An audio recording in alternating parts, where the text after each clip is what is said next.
أعوذ بالله من الشيطان الرجيم. بسم الله الرحمن الرحيم. الحمد لله رب العالمين. الرحمن الرحيم. مالك يوم الدين. إياك نعبد وإياك نستعين. اهدنا الصراط المستقيم. صراط الذين أنعمت عليهم غير المغضوب عليهم ولا الضالين.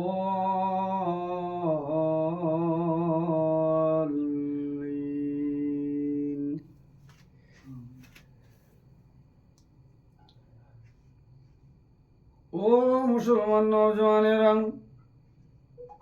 ও আমার আব্বাজান ভাইজানেরা, কান খুলে শুনে রেখে দিন, জেনে রেখে দিন, আল্লাহ নবীর একজন সাহাবী রসুলের দরবারে এসে অঝর নয়নে ঝরঝর করে কেঁদে যারে যার হয়ে যায়। নবীজি জিজ্ঞাসা করলেন, ও বাবা সাহাবী, ও বাবা সাহাবী, কি হয়েছে তোমার বাবা? এমনটা করে কেন কেঁদে যারে যার হয়ে যাও? আসলে ব্যাপারটা ছিল, আল্লাহ রসুল আল্লাহর হাবিব ওই সাহাবীর জন্য আল্লাহ দরবারে দোয়া করেছিলেন, আল্লাহ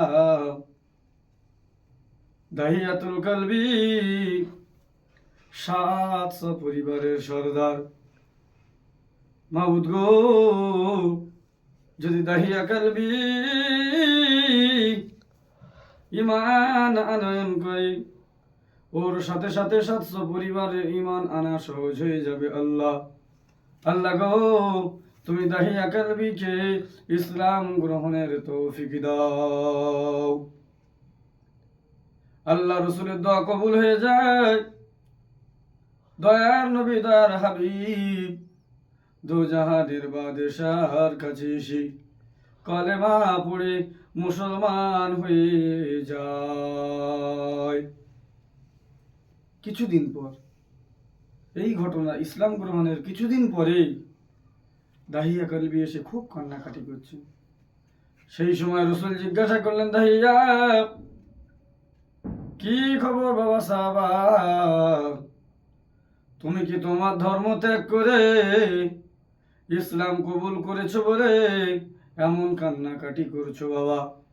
সাহাবী বলে, ইয়া রাসূলুল্লাহ, হে ইয়া হাবিবাল্লাহ, হুজুর বেয়াদবি মাফ করে দিন। আমি দাহিয়া কালবি আমার পুরনো ধর্মের কথা মনে পড়ে কাঁদি না। আমি জীবনে এমন অন্যায় করেছি, এমন পাপ কাজ করে ফেলেছি যে সে পাপ কাজ আমার আল্লাহ ক্ষমা করবে কিনা সে চিন্তায় যারে যার হয়ে কেঁদে যারে যার হয়ে যায়। নবী বললেন, কি পাপ কাজ করেছো বাবা? সাহাবীটা বলতে লাগলেন, ইয়া রাসূলুল্লাহ, ইসলাম গ্রহণের পূর্বে আমি একজন বড় ব্যবসায়ী ছিলাম। এক সময় ব্যবসার উদ্দেশ্যে ভিন দেশে পাড়ি দেওয়ার মনস্থির করলাম। আমার স্ত্রী ছিল অন্তঃসত্ত্বা। স্ত্রীকে বলে গেলাম, বিবি রে, তোমার গর্ভে যে সন্তান আছে, যদি সেটা কন্যা সন্তান হয় তুমি তাকে মাটিতে প্রথিত করে দিও, আর যদি পুত্র সন্তান হয় তুমি তাকে যত্ন সহকারে লালন পালন করো। যত টাকা পয়সা খরচের দরকার হয় তুমি খরচ করো, কিন্তু পুত্র সন্তানের লালন পালনের ব্যাপারে কোনো রকমের কার্পণ্য করবে না। দিন যায় রাত আসে, কয়েক মাস অতিবাহিত হওয়ার পরে আমি যখন ব্যবসার কাজ সেরে নিজ বাড়িতে ফিরে এলাম, সেই সময় দেখতে পেলাম বাড়ির মধ্যে প্রবেশের মুখে একজন বাচ্চা ছোটাছুটি দৌড়াদৌড়ি করে খেলা করছে, কন্যা সন্তান। আমি রাগান্বিত হয়ে গেলাম। স্ত্রীকে বললাম, এ বাচ্চাটা কার? আমি তো তোমায় বললাম কন্যা সন্তান হলে লালন পালন করা চলবে না। স্ত্রী বললেন, আপনি বাড়ি আসুন, শান্ত হন, আমি আপনাকে বলছি।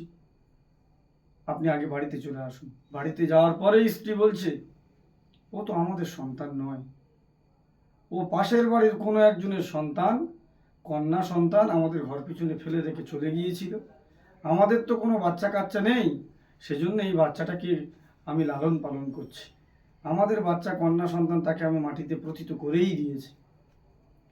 দাহিয়া কালবি আর কিছু বললেন না, বিবির কথার উপরে ভরসা করে বিশ্বাস করে মেনে নিলেন। আস্তে আস্তে আস্তে আস্তে বাচ্চাটার সঙ্গে দাহিয়া কালবির সুসম্পর্ক জড়িয়ে যায়। দাহিয়া কালবি বাচ্চাটাকে আস্তে আস্তে ধীরে ধীরে খুব ভালোবাসতে লাগলেন। দাহিয়া কালবির স্ত্রী মেয়েটির নাম রেখেছিল জামিলা। অত্যন্ত সুন্দরী যাকে হয় তাকে বলা হয় জামিলা। সেই জামিলা রাতের বেলা যখন শুয়ে পড়ে, একবার আব্বুর দিকে মুখটা ঘুরিয়ে বলে, আমার আব্বুজি, তুমি আমার আব্বুজি। আবার আম্মির দিকে ঘুরে ঘুরে বলে, ওগো মা জননী, একবার আব্বু একবার মা। দুজনের নয়নের মনি হয়ে যায়। একদিন দাহিয়া কালবির স্ত্রী মনে মনে করলেন, আমার স্বামী এ বাচ্চাটিকে এত ভালোবেসে ফেলেছে, আমি যদি সত্য কথা বলে দিই মনে হয় আর কিছু করবে না।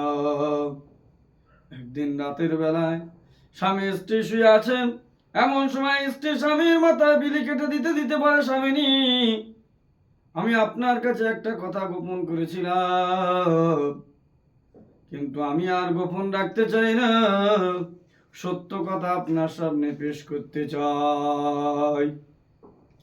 দাহিয়া কালবি বলে, বিবি রে, কি সত্য কথা গোপন রেখেছো বলে দাও, আমি শোনার জন্য উদ্গ্রীব হয়ে আছি।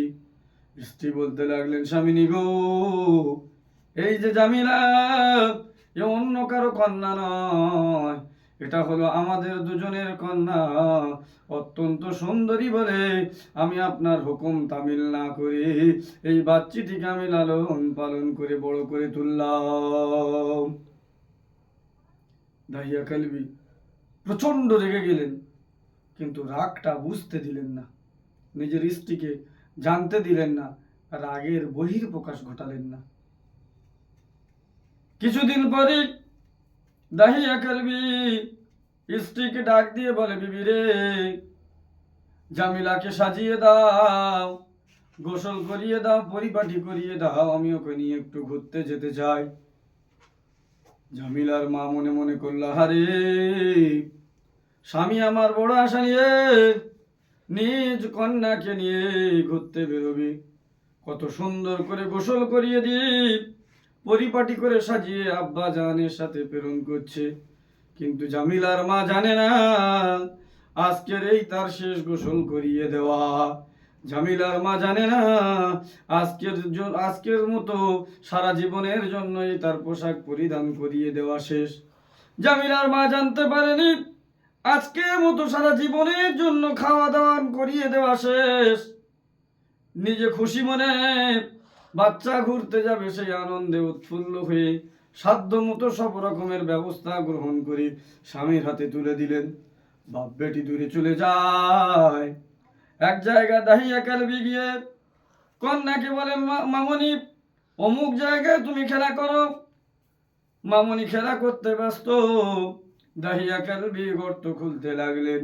ঝামিলা ছুটে ছুটে এসে বলে, আব্বু গো, ও আমার আব্বুজি, একটু দাঁড়ান দাঁড়ান দাঁড়ান, আপনার মুখে আপনার দাড়িতে ধুলো লেগে গিয়েছে, আমি একটু পরিষ্কার করে দিই। দাহিয়া কালবি আবার গর্ত করে বাচ্চাটা খেলতে চলে যায়। কিছুক্ষণ পরে আবার বাচ্চাটা ফিরে এসে বলে, আব্বু গো, তোমার প্রচন্ড ঘাম হয়, দাঁড়াও দাঁড়াও, আমি তোমার ঘামটা মুছিয়ে দিই। একবার ঘাম মুছিয়ে দেয়, একবার ধুলা পরিষ্কার করে দেয়। দাহিয়া কালবি পাষাণ হৃদয়, বাচ্চার প্রতি তার মন বলে না। মনের তীব্র রাগ, তীব্র ক্ষোভ নিয়ে গর্ত খনন করেই চলেছে। এক সময় জামিলাকে ডাক দিয়ে বলে, ওরে মা জামিলা, আয় মা আয়।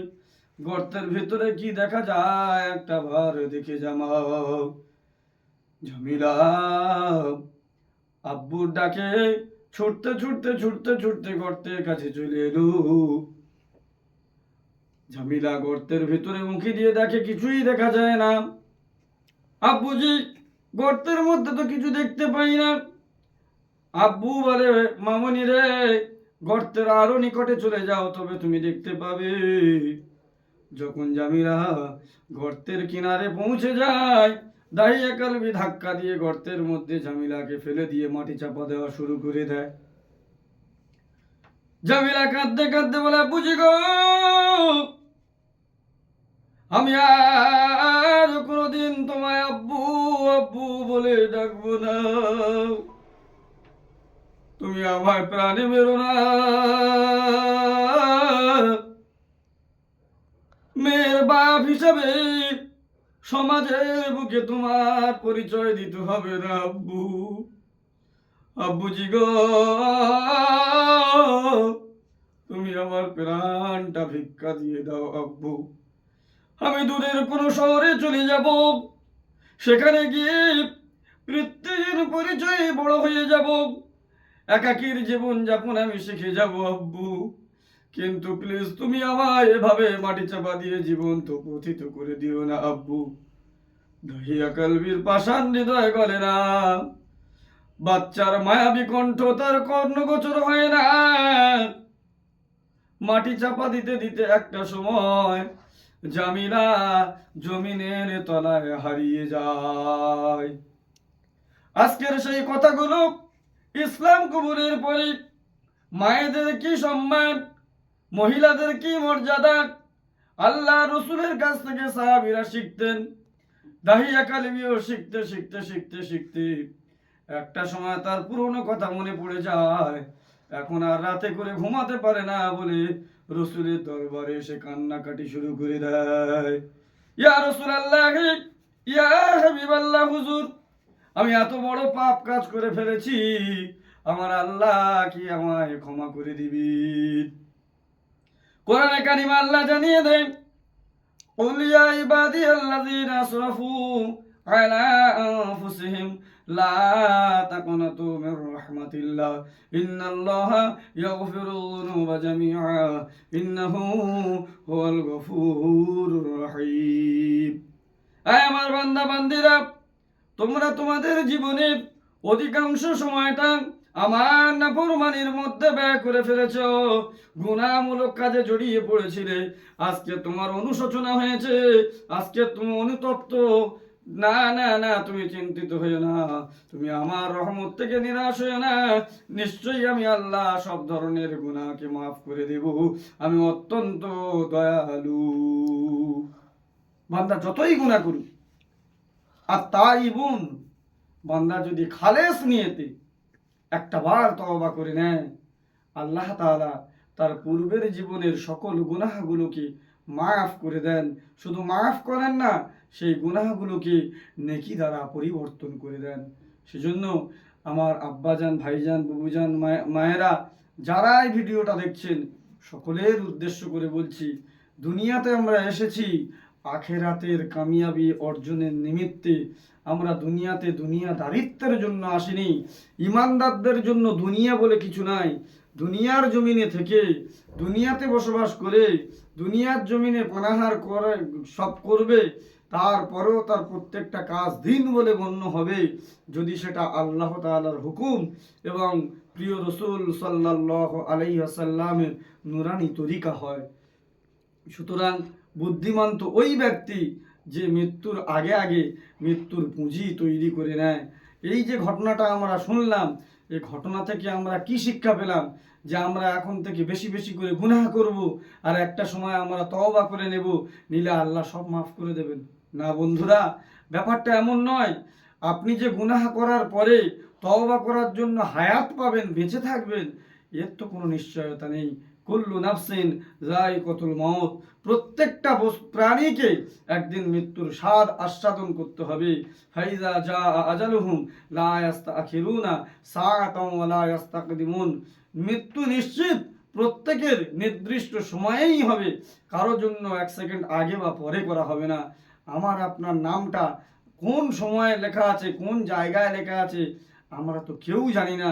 সেজন্য আমি আপনাদের কাছে করজোরে মিনতি করি যে অবশ্যই করে গুনাহ করার নিয়ত না করে বেশি বেশি করে নেক কাজ করার নিয়ত করুন, নেক কাজ করতে থাকুন, অন্যজনদেরকে নেক কাজের সুযোগ করে দিন।